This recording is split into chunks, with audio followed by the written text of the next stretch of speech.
오늘의 양식. 오늘은 사도행전 11장 23절을 본문으로 하여 바나바의 권면을 듣자라는 제목으로 하나님의 은혜를 나누려고 합니다. 먼저 본문 말씀입니다.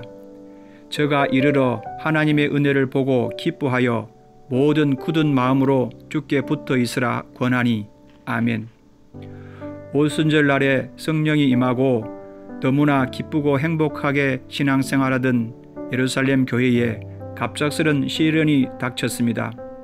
성령과 지혜, 은혜와 권능이 충만했던 스데반 집사는 복음을 전하다가 순교했고, 예루살렘에 있는 교회에 큰 핍박이 와서 사도 외에 다 사방으로 흩어졌습니다. 사울은 교회를 잔멸하려고 집에 들어가 닥치는 대로 남녀의 무리를 끌어다가 감옥에 가두고 있습니다. 그러니 성도는 뿔뿔이 흩어질 수밖에 없었습니다. 흩어진 제자들이 곳곳에 다니면서 복음을 전한 결과로 많은 교회들이 세워졌습니다. 교회의 지경이 넓어진 것입니다. 안디옥 교회도 그 중에 하나입니다. 이름도 없는 무명의 제자들로 인해 세워진 안디옥 교회는 제법 성장했습니다.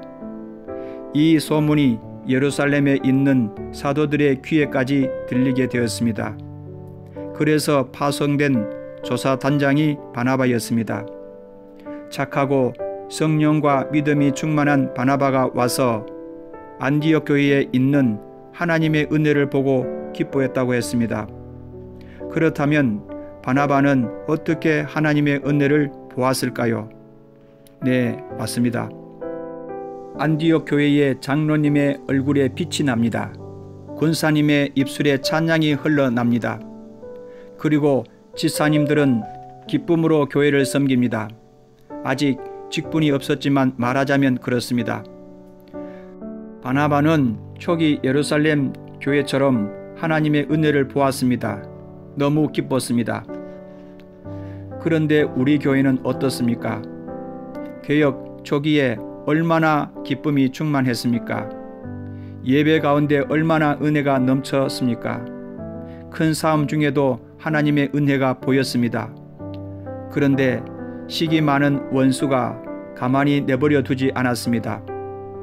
많은 교인들이 떠나고 교회 생활은 점점 힘들어지고 있었습니다. 설상가상으로 사울이 교회를 잔멸한 것처럼 코로나 바이러스가 또한 우리를 모이지 못하게 합니다. 사랑하는 성도 여러분, 계속해서 말씀하시는 바나바의 권면을 들읍시다. 즉, 모든 굳은 마음으로 주께 붙어 있으라.